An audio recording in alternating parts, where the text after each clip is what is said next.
Everybody, it's your boy Flannel Phillip. You're with the Peace and Grease podcast. That's Sinclair behind the camera. And we are at the GSTA Rod Custom Show in Shakopee, Minnesota. First year it's here. We got some amazing content for you guys. Awesome rides, cool stories. We dealt with Union Speed. We got an interview with awesome Plymouth GTX. Titus is on this episode. And we got Brian that gave us a history lesson. It's going to be great. Check this out. Here we go.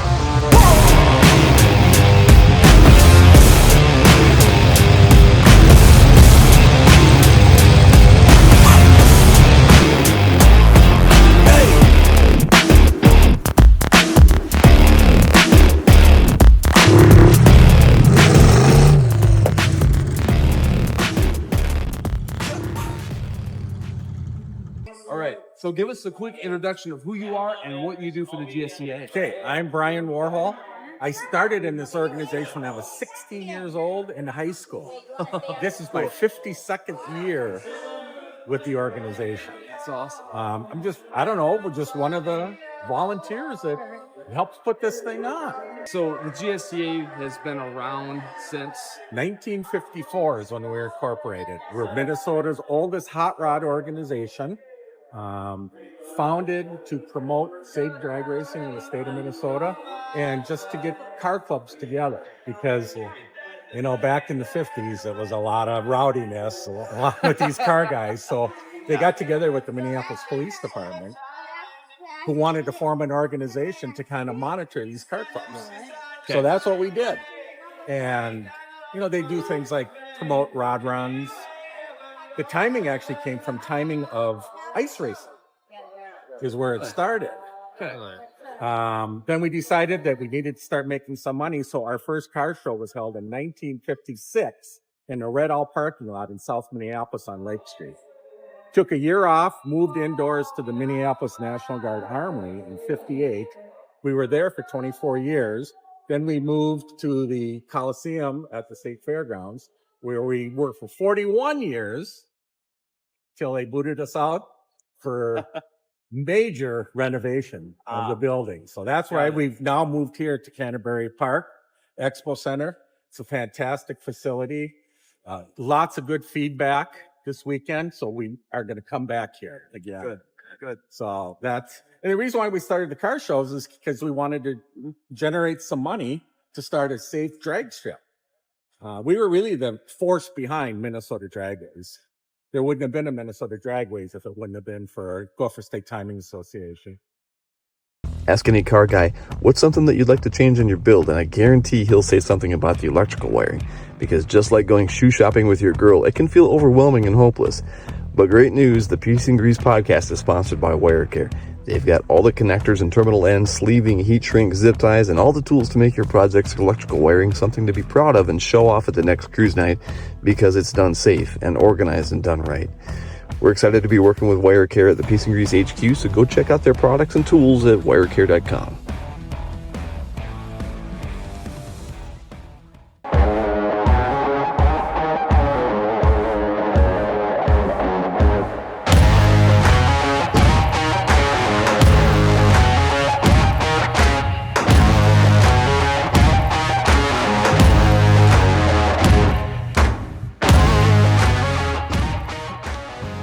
So we built this entire car from the ground up in our shop. Started life as a 33 Ford 5-window coupe.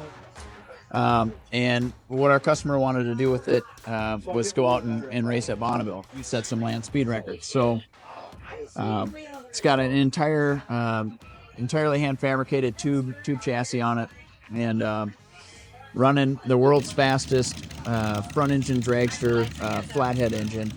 So this engine came out of Rick Schnell's slider. He holds the world record for that dragster with a flathead at 176 miles an hour and like it's either 740 or 760 ET. So the engine's very capable, and then we got that from Rick and then adapted it so that we can run land speed with it. So got it. He's running quarter mile at a time. When we go out to do Bonneville, you've got a 3-mile course or a 5-mile course, depending on the speed of your car. So had to do some things in order to get that to be able to run out there and sustain over that kind of distance. So, Man. well, basically, they've been running out there for quite a few years, since the 40s, right? Yeah. And in that time, every year, they've been adding to their rule book, safety measures based on, things that happen out there, things they see in construction methods and whatnot. Yeah. So Yeah. they have an entire rule book that we have to stay within construction wise to kind of meet what they want in order to be able to run out there and stay safe. And then also you're trying to build within the class that you fit in rules for, like, let's say this one's a XF competition coupe, vintage competition coupe, that kind of limits us to what we can do with like the body and other things. So like how much you can modify. Yeah, how much we can chop. Sure. Basically, the class we're in, we're allowed to chop and then change some basically from the cowl forward. We can do some streamlining from the cowl forward, but we can't change anything from, the belt line down and cowl back, more or less. So Wow. just to kind of keep everything within the rules of, or the spirit of, I should say, if we're going to race this against somebody that raced in the 40s, let's say, they want to, keep the spirit of that the same, so that you're kind of racing against ghosts. Right? That makes sense. So, Makes sense. So that way you don't have an extreme advantage over somebody that was racing the same class 30 years ago. Okay. Yeah, because it's in the vintage class. That's So cool. That's cool. But the way this was constructed, the entire chassis is kind of set up similar to how like a pro stock chassis would be done. And tubing that's in it is actually like if you're doing like a drag car or something, you'd run chromoly. We're not really concerned about weight, so this has got actually a thicker DOM in it because you want the cars a little bit heavier out on the salt, just because it's a real loose. Helps with stability at higher speeds. Yeah, it's a real loose surface out there, and you're trying to keep it on the ground. So Sure. Yep. So yeah, as you look in here, you can tell the way everything's set up. It's meant for driver safety. So with the halo and whatnot, and the pointy car cage and all that stuff, it's That's awesome. There's a lot Is there that a goes fire on. suppression system built Yep, into it? fire suppression system. You can kind of see that in the back here. We've got two tanks. Basically, one is set up for the engine bay area, and one set up for the driver cockpit area. Just so you got an engine fire, you pull the engine. If you got a cockpit fire, you pull the cockpit. And why 2 batteries? Maybe that's a dumb question, but well, there's no alternator on this, and we're running real minimal electronics. Okay. We could get away with just running one, but we want to have 2 in there just to make sure we don't have issue running over that sustained distance. I get it. So, okay. Yep. And I suppose if weight's not that big an issue, Right. it'd be different if you were a drag car or you're trying to shave weight, but this isn't that a problem. Okay. Yeah. That's cool. That's cool. Yep, and then we have show you on the passenger side here. There's a 36-gallon water tank in here. Oh yeah. So the engine, in order to be able to build some high horsepower out of this engine and get it to hold together, the block has been filled with aluminum, because you have to run, in our class, you have to run a 53 and earlier American V8. So it has to be an engine that was on the road from back then.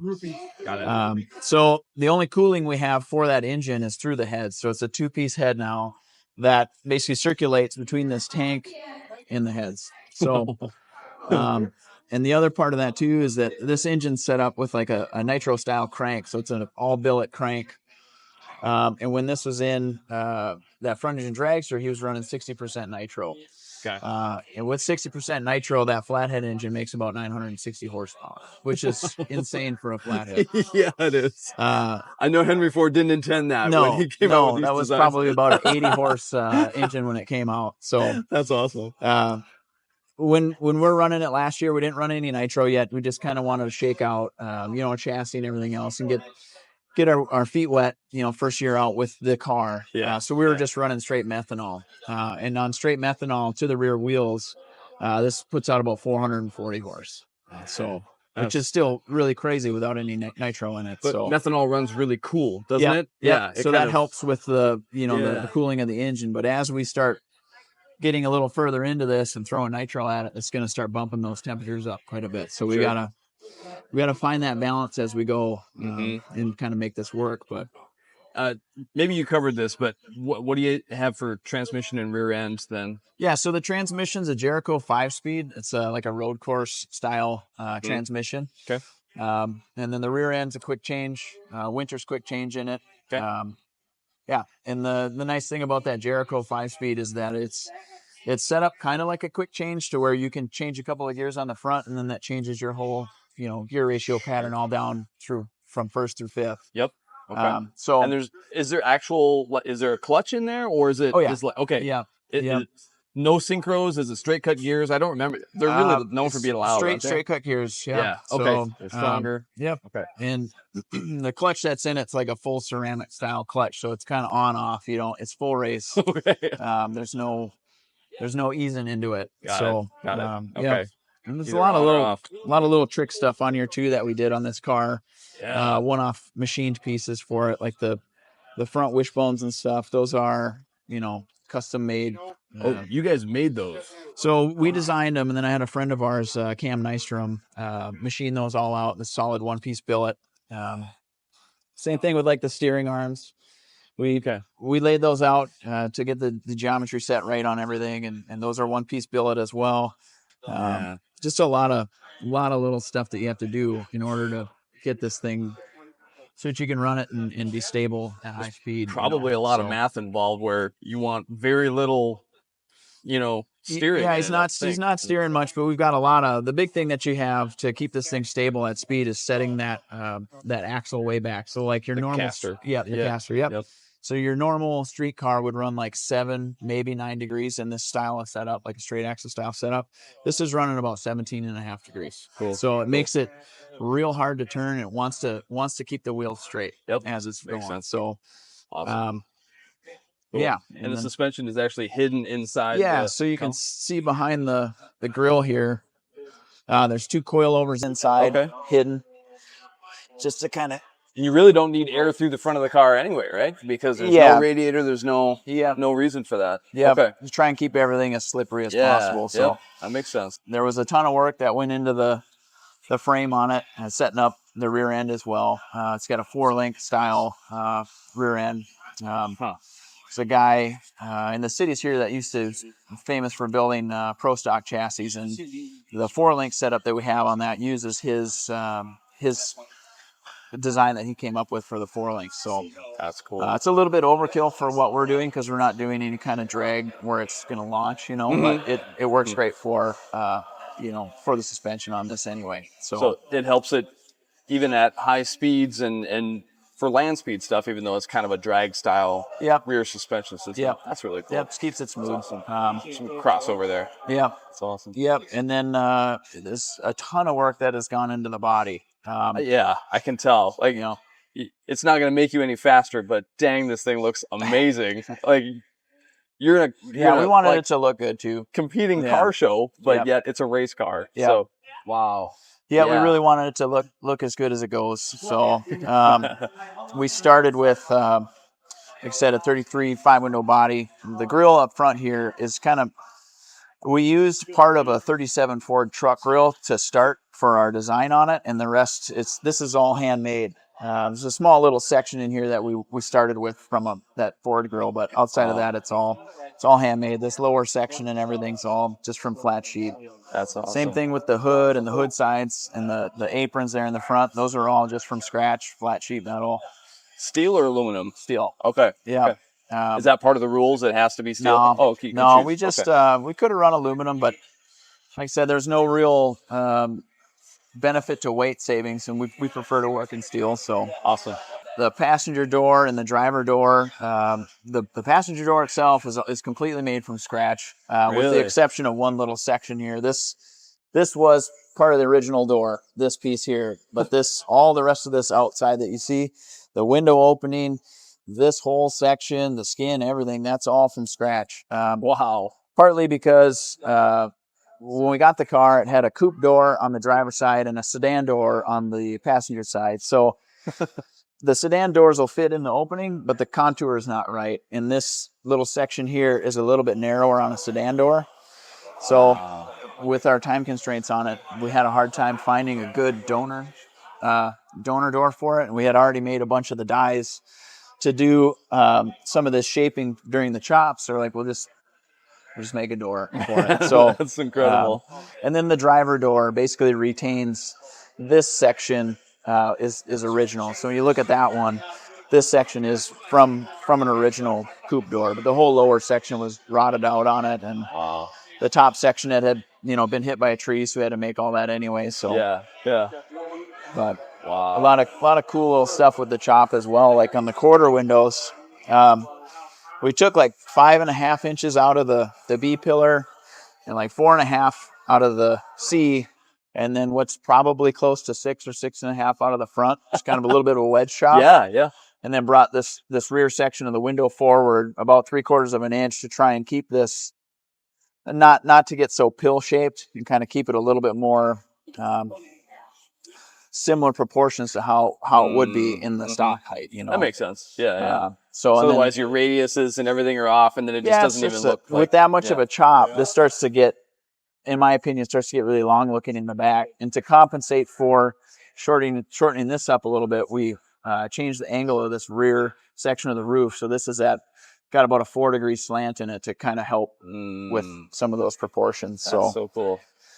Yeah, and it was doing a chop on something like this on a race car versus a street car is a little bit different, because we start doing the chop, and then we got to fit all the tubing and everything. So you can't finish the chop until, we have everything else that's got to be done before it. So we're kind of do one, take one step, and then you're moving to, all right, we got this cut down, so we know where our tubes got to go. And then we got, 10 steps in between, and then jump back to this, and you're just kind of going back and forth throughout the whole process. So did you have to do a bunch of test fits of the cab or the body on the tubing, and then pull it back off and do some more work on the inside? Yeah. Man. The big thing was, it was really nice having this out of the way. So like when we cut this, all of this is new. The front windshield area is all new. This whole, they normally have a big opening here, this has all been filled in. Sure.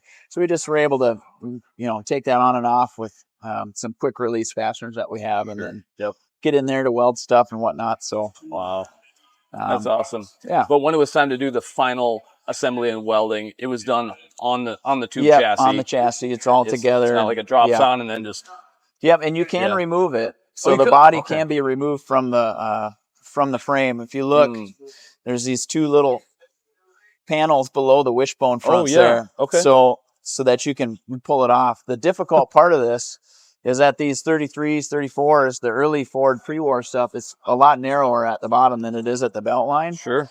So when you've got your tube fit to all of that, it's getting harder as you're pulling it off, right? So yeah, that makes sense. We're able to kind of flex the body out a little, and with those cut out the way they are, we can kind of shimmy it off. Oof, but man, just like a model car trying to pull the body back off. Yep. Oh man, yeah. It gets it was nerve-wracking putting all that on with fresh paint and everything. So man, all hands on deck that day. Oh yeah. These have to be specialty tires just for doing so racing, you can get land speed specific racing tires, and then they have some other brands that you'll see a lot of guys running out there. And because we're in the vintage class, we wanted this to still have an early style feel and look to it, but performance was at the forefront of it. Sure. So it was like, well, we'll try and get it as early of a look as we can and still retain that early Lakes feel.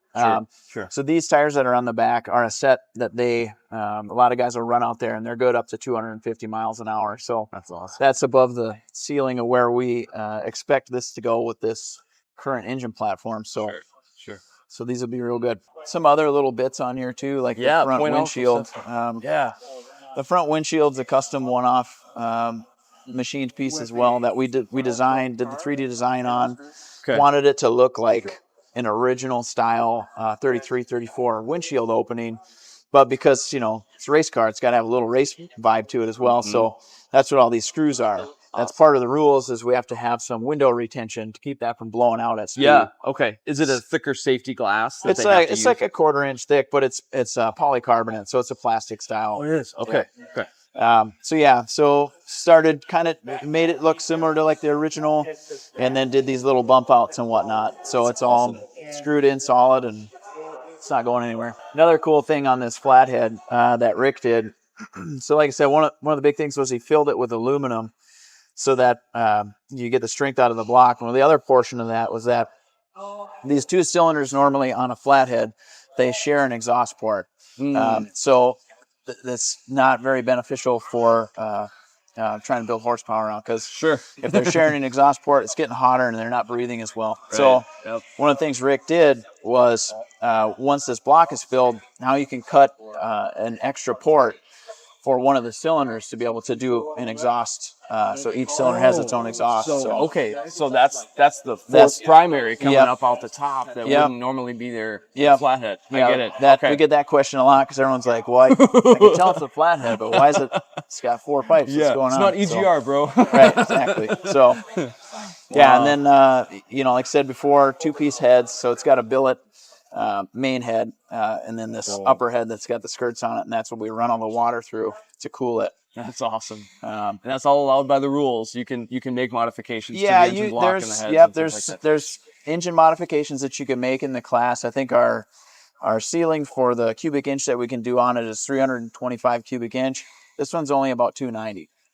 Cool. And then there's things with like the valves, if you want to change the valve placement and things like that. But those are in their stock location. Just the block's been ported and whatnot. And then it's got a crank girdle as well, because the flathead's only got a 3-bolt main. So that crank girdle helps keep the block together and keep the crank from. Yeah. How many RPMs when it's at full song? 65 to 7,500 is about max on this. So which flathead was never designed to do that either. Screaming. It's screaming with boost and everything else going on. Right? With methanol. It's incredible. And when this thing's running on nitro, I mean, it just sounds like an animal. And then we run because of our class, you can't do any on the fly basically engine management. So you can't do like crank trigger or individual coils, no computer control. Got it. We can do data collection, but we can't change anything on the fly while it's running. So I see. Okay. It's got a race pack set up in it, and then we're picking up basically temperature, oil temp, tranny temp, rear end temp. We got EGT sensors on here to check our gas temps at speed and whatnot. Sure. And then water tank temp. Each head has its own individual temperature sensor, and we'll be adding some stuff in this year as well, just to collect as much data as we can. Sure. Which is super helpful. The first couple of runs we did out there last year, we weren't able to collect data on the first 2 runs, and the third run that we put out, we were able to collect some data on it. And that, unfortunately, that run that we did was the one that the engine let go, and so we lost a few cylinders. But man, I think so. If anything does go wrong, it's back to the pits, make some changes, make some tuning, and then head back out and make another unless run. It's catastrophic failure. Shut your week down, and so. Which is basically what happened to us this year. But we, last year was the first year we went out with this car, and it far and above what any of us were hoping to do with it on that first year. Because we were just hoping, all right, let's get it out there, get it teched, get through tech, make sure everything's good, and get some, get his rookie pass in, and start shaking the car down and kind of see how it operates. Because it's not like we can take this out on the street to test it, so it's kind of all or nothing. So it's a lot of pressure. Exactly. You want to, you've got this 1 week a year to go out for Speed Week. So you got to make sure you have it as dialed as you can. And, but that's part of the allure of trying to get a world record. It's really difficult. So that's right. You're fighting conditions, fighting the weather, you're fighting all those things. Our final pass that we made was above the record by a few miles an hour, which is great. Awesome. But because we couldn't keep it together over that sustained mile, well, then you don't qualify for the record. So sure. So we're hoping next year, or this year, I should say, we'll go out. If we can qualify on the record, then you got to do a backup pass. And if you beat it on the backup pass, then you got the record. So I see. Okay. But we know the car's capable. We just have to make sure to keep it together over that mile so we can get the record. So that's awesome. That's the hard part. It's not just one and done. You have to go down, turn around, come back, and do it. Yeah, you go down. If you qualify on the record, then they take the car and they put it in the pits overnight. You've got 4 hours to work on it. and then an hour in the morning, and then you run right away in the morning. So all the record attempts are first ones to go out. So you've got cool temperatures, you've got the best conditions for the day to try and set the record. So the track is the freshest in the morning. It's nice and cool. The salt, as the day gets hotter, the moisture pulls to the top, so it can get a little slicker. Okay. So it's all those variables that you have trying to make this happen, which is part of the fun. The lettering and the engine turn gold leaf on here was done by our good friend Jeremy Peterson at Relic Customs. Awesome. He's an absolute phenomenal pinstriper, hand lettering and whatnot. So Jeremy and I have worked on quite a few projects together. He's our go-to guy for that kind of thing. So cool. Obviously, the engine turning on the door and the lettering on the quarter is super cool. But then you get little stuff like just this fun little race car shit on the back. It's so cool. I love that. Yep. So we had a lot of fun having him up at the shop. The guy's a master. He is absolute degenerate, but he's a master at what he does. We were talking a minute ago about the jeweling or the engine turning that's on the valve covers and the firewall too. Yeah, right? It's one piece that he kind of skipped over, I guess, and forgot. But yeah, so Rick did. We made these heads. He did a 2-piece head and did the engine turning on it. So we, that was kind of in conjunction with what we wanted to do on that firewall to give it a little bit of a race vibe. Absolutely unnecessary, but we just wanted it to look cool and screams race car, and it's got that real early construction kind of early European race car feel with the engine turning. So, but what is your favorite part of the entire car? Oh man, do you have one? I don't know. I can say one favorite part, I guess, but just the car as a whole. I love how it looks sitting here, and then seeing it go. 160 last year. I mean, that was like, geez, all that cumulative work and effort from myself and everybody else in the shop. It was a surreal moment. That'd be such a proud feeling. Yeah, it was great. We were all pretty pumped, and we've all put a lot of time and effort into it. So it's been a long time to get to this point. So I love it. Who's your driver? Garrett Jedlicki. It's the guy that owns the car. Got it. Well, thanks for taking the time to show it to us, man. This is incredible. You guys should be really, really proud. Yeah, and we're real happy with it. Good. When do you go out next with it on this next attempt? August. First week of August is Speed Week. So provided we get good weather and it doesn't get rained out, we'll be able to take a shot at it. Right on. Yeah. Very cool. Well, I wish you guys the best of luck, man. Thank you. That's incredible. Appreciate it. Such a beautiful piece. Thanks. So, yeah. Thank you for your time, man. Yeah, thank you. Appreciate it. Yeah.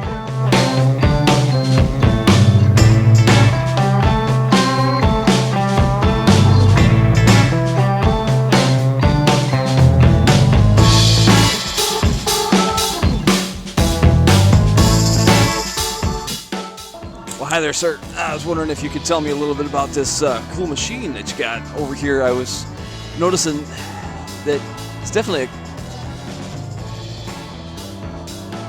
I'm sorry, I'm not picking that. Can you say that for me one more time? I've noticed most of the folks around this show have been really, really friendly, but okay. Sorry.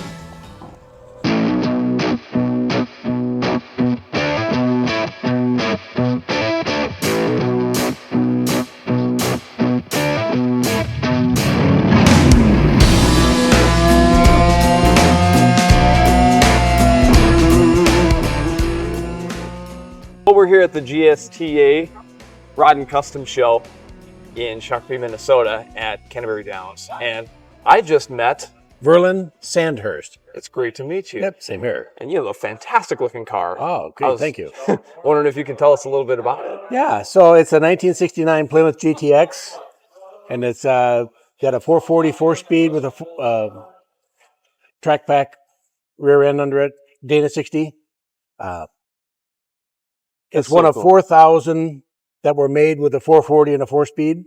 Really? In that year. They only made slightly under 15,000 total run. So only four 4,000 of them had the 440 and the 4-speed. Is that Most right? of them came out with automatics. Okay, gotcha. Wow. How long have you had the car? I've had this one for 5 years. Okay, It didn't look quite this nice when I got it, but it cleaned up nicely. that's cool. That's very cool. Where was it originally purchased at? I bought it from a guy in Appleton, Wisconsin, Okay. but he'd only owned it for about 5 years, and he had bought it from somebody out in Nevada. Okay. All So right. I traced the VIN back, and it spent most of its years in Nevada, Got it. which saved it. See? Yeah, I was gonna say if it's a desert car, then No rust. That's awesome. What kind of things did you do to the car then? In the way that you found it? Right behind the rear wheels, I had to, about this far up, they had to put some new metal in. There was a little bit of rust bubbles in the paint. Sure. So they did that, but they were able to stay down in that black Yeah. down there. So that helped me out. And then I buffed it out as best as I could. And then to get it to shine. Yeah. And it wasn't quite where I wanted it to be yet. So I had a guy in Detroit Lakes that does paint correction and ceramic coats. Sure. And he knew how aggressive he could get with it. And he was able to buff all of the swirls and scratches out of the paint. And then put a ceramic coat over it, and it came out looking like this. That's fantastic. Yeah. How old is the paint? Do you know? Approximately 20 years old. Wow, that looks great. Yeah. For 20 years old. 20-year-old paint job. Man. That's awesome. I had kind of an affliction for this particular car. Okay. I had one as my first car when I was 16. Oh, see. I bought it used in 1973. 440, 4-speed with the bucket seats and no console, just kind of set up basically the same as this one. Yeah. Of course, at 16, you have no fear and no sense. So I kind of drove the crap out of it. Sure. Yeah.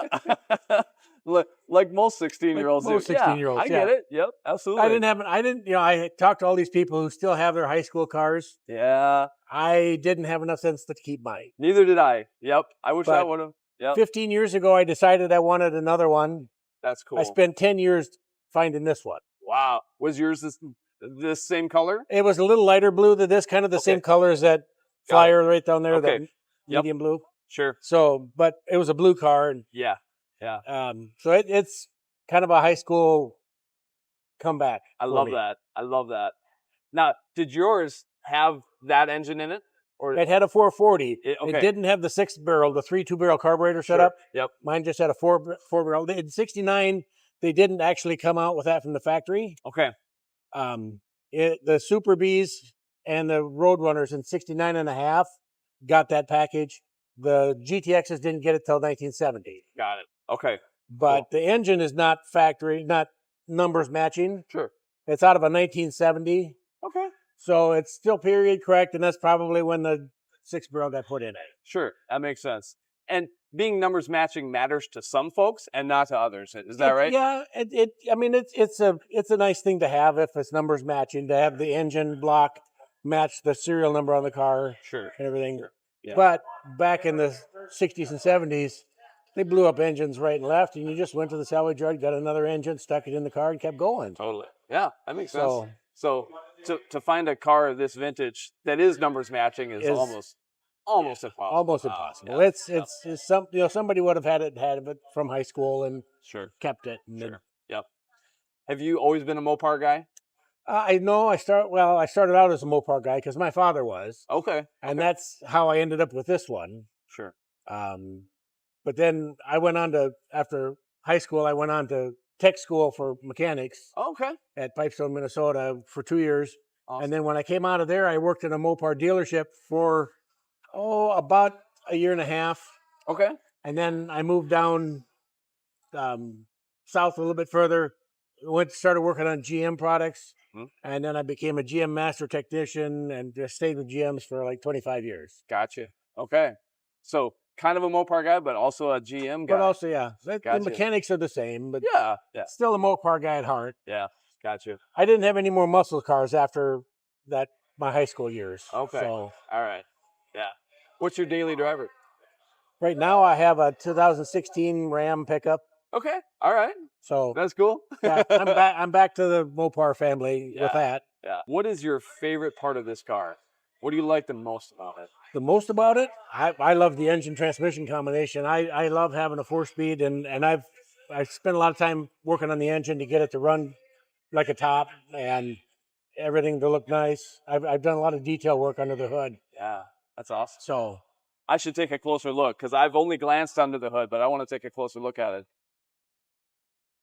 You call it the gentleman's muscle car. yeah, well, that's because the GTXs had a little more refinement on the inside, Yeah. more sound insulation in the doors, the wood grain on the inside door panels, more chrome around the wheel wells, and Sure. they were dressed up a little nicer. When I bought this, the whole underside of this hood and engine compartment was just black soot, and you really couldn't tell what color the engine was supposed to be. Really? So I spent a lot of time cleaning up under here It shows. and I mean, making you it can tell. and doing some Yeah. detail work on it. Do you have any future plans for the car? Are you going to change anything about it, or is it finished? Well, it's never finished. Well, okay, all right. You're never done with it. Never done. I don't have anything major left to do. Probably some things like I've already purchased the new moldings to go around the rear window. Okay. Because the moldings on there are kind of bent up a little bit. Mm. But before I do that, I'll have a body shop pull that glass out and reseal around it and get it and then set it back in there. Sure. Sure. As long as I've got it apart, I want to do that. Yeah. And I'd like to upgrade the sound system, but I don't want to go away from the one that's in there Okay. because it's a look-alike. It looks like a factory radio, and I kind of want to stay with that. Sure. Sure. So I got to find somebody who'll work with me with that. Yeah. But otherwise, I really don't have a lot of major things to do to it. That's cool. I'm going to kind of keep it like this. I love the way it looks, and it drives really nice, and I'm going to drive it. I take it to shows around the neighboring towns and things Cool. up and around Detroit Lakes, and I'll drive it around the lakes on a Sunday afternoon. Yeah. I'll drive it up to about 70 miles right now to a show because of the fact that I don't like all the bugs on it. Sure. I don't like all the deer that are out, and I want to keep the rock chips down to a minimum. Yep. Yep. It's and it doesn't get the best gas mileage, Sure. about 8 miles to the gallon. Sure. So Yep.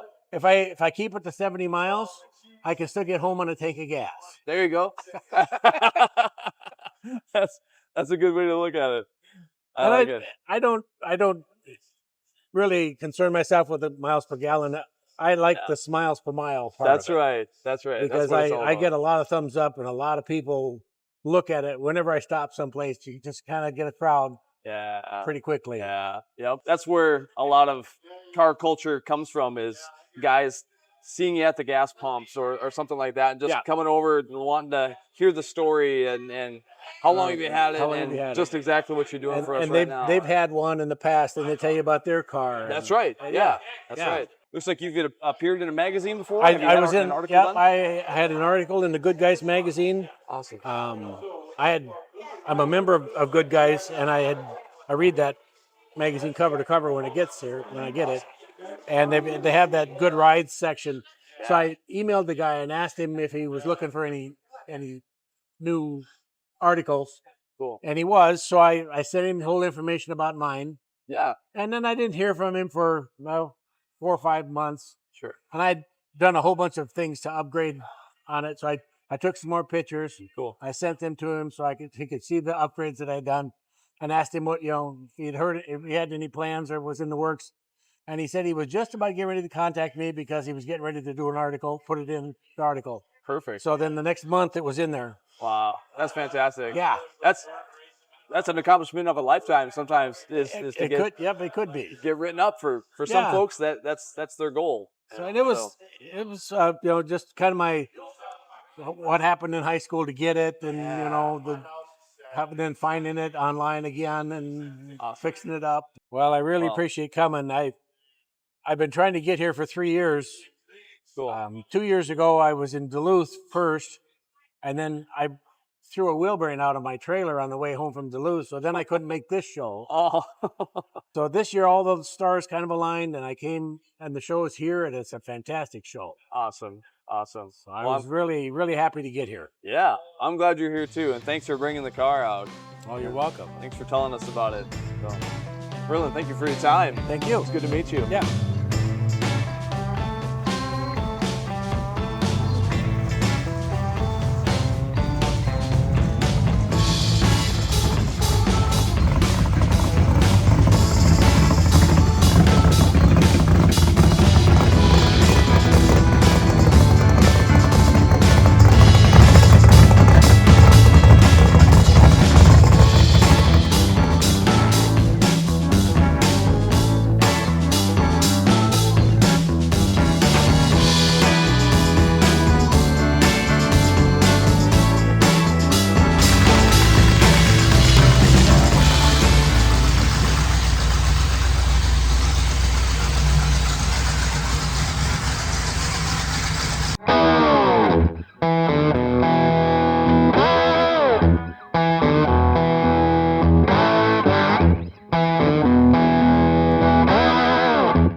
So we're at the GSTA Rod and Custom Show, and met up with Jeff. Jeff.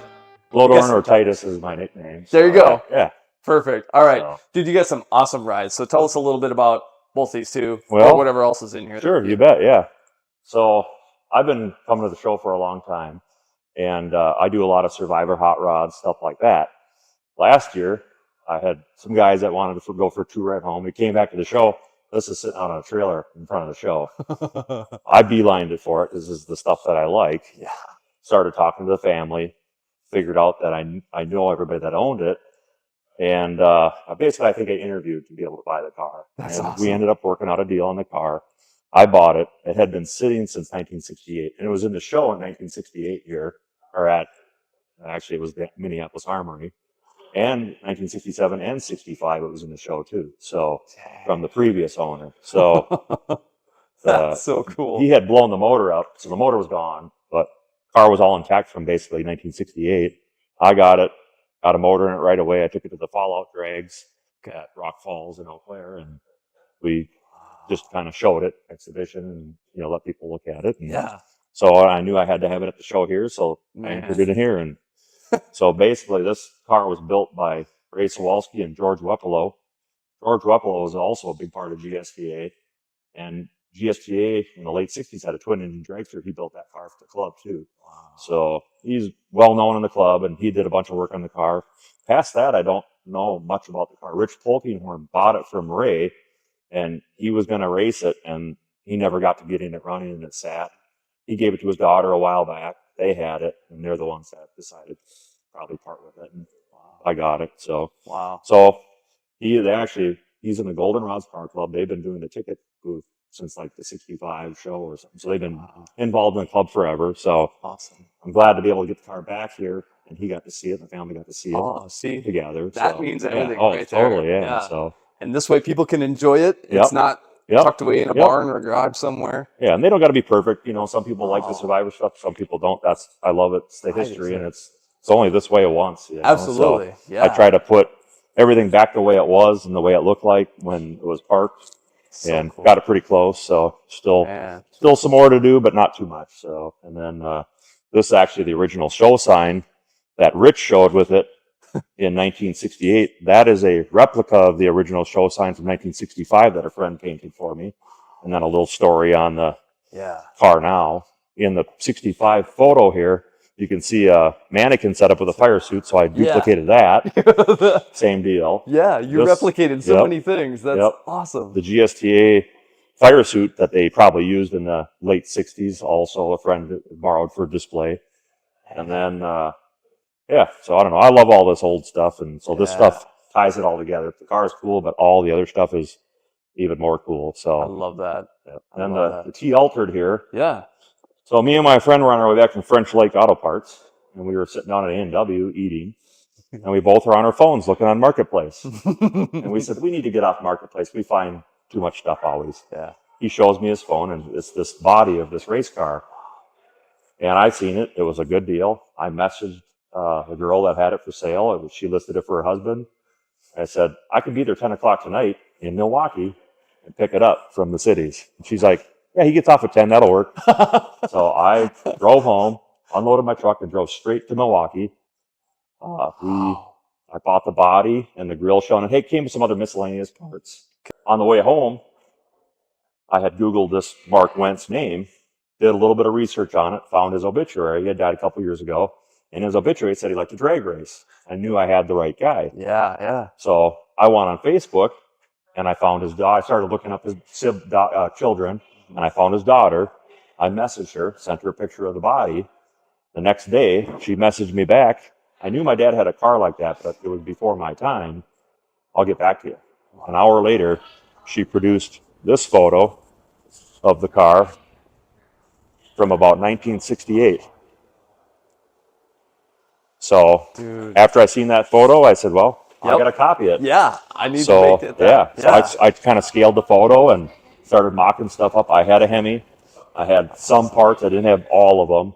Sure. Started collecting parts, started making some calls, and got a hold of some spindle mounts. These are pretty rare wheels, so they were a hard part to find. I found the injection, and ordered up some tubing, built a frame, and just tried to follow it through as best I could. And it's together. I still got more work to do, but it'll probably be a cackle car, or who knows. But I'd like to make it run mobile. They probably won't let it race because it's not really up to par for legality nowadays. But sure, but cool still, nonetheless. And and you're keeping it alive. Yep, I mean, it's exactly. not rotting away. It'll be like a Fox Survivor, where the body's original and stuff, but I'll use old parts on it, try to keep it as original as I can, and keep the memory alive. And they it was all before them. They had always seen the photo, so after it's together, like, they just can't believe it. They're like, why do you want to fix my dad's car? But it's special. It was a neat car. This is like the heyday of drag racing, where you just bought parts and you made a car yourself. You didn't buy a chassis. You didn't buy, you made stuff. Same with the Corvette. You modified the car to do what you wanted to do, and anything went. Blown Chevy. This is a Chrysler Hemi. That car's got an old Corvette 283 in it, Cadillac over there. So you made stuff work. And, I love that. So yeah, so super cool. Yeah. The hand painted lettering, the heavy gold flake of the paint job, like wheels that aren't available anymore. Just there's some really, really period correct stuff. The tack, it's like, did that come with the body, or did you have to find one? I never knew what it was in the picture. I'm finally looking at the picture. I go, that's a tack, and I grabbed the tack, and it, like, that's it, perfect. So I had to rack it, mounted it, and you just kind of hunt down, and you're looking at pictures, and you're blowing it up and trying to look at stuff. And this has a Hillborn fuel pump drive that bolts in place of the distributor. A lot of them have a belt-driven one, but this, they made these, and they weren't super common, but I ended up having one. Wow. And then got lucky, and then in the photos I could see that it was there, so that's where it went. So that's so cool. Yeah, so anything that I can really see, I tried to copy and get right.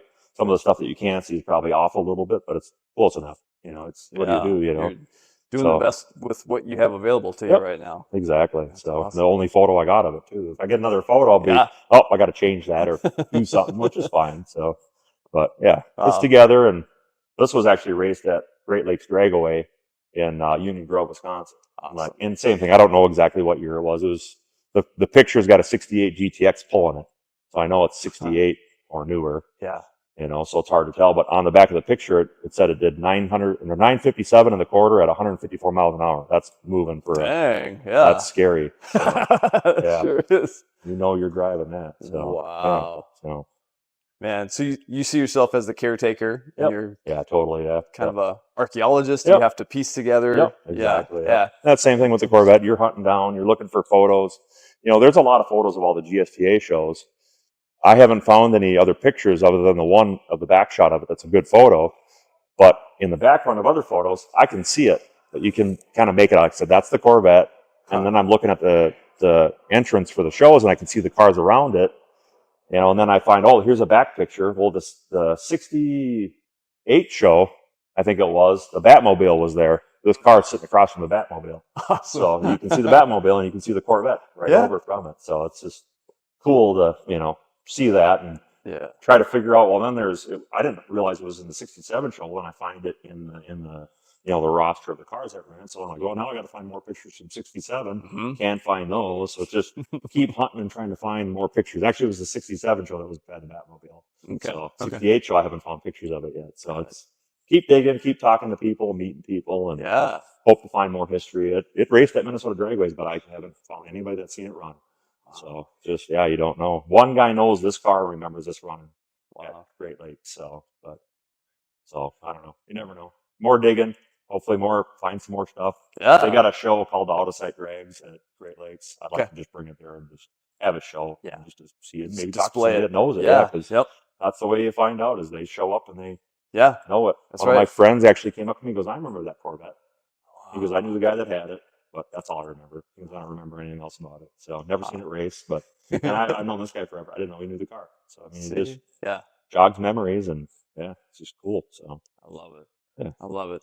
That's fun stuff. They're both awesome stories. Thank you. Yeah.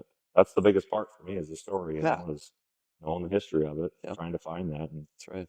I have a few other pretty, historical Minnesota drag cars and stuff like that know all the history on. And so it's cool stuff. So very cool. Yes. Yeah, I sell parts on Instagram. So I go by Jeff P. Titus on Instagram. And I do a lot of parts on there, but I also post this stuff, stories, historic photos, any of that stuff. But do a little bit of that. I pedal parts. I do work on customer cars. My business is Eastside Speed Shop. I actually sponsored the haul here, and I gathered up a bunch of my friends and their cars and tried to get anybody that I knew that had an old school Survivor up to the show and get them in the show. And I've always had Survivors in the show for the last 10 years at least. Just always finding something and putting them in and find, just talking to friends and having them put their cars in and just, it's just cool history. So neat stuff. Yeah, absolutely. Yeah. Yeah, thank you. Yeah, you Appreciate bet. your Yeah, time. no problem at all.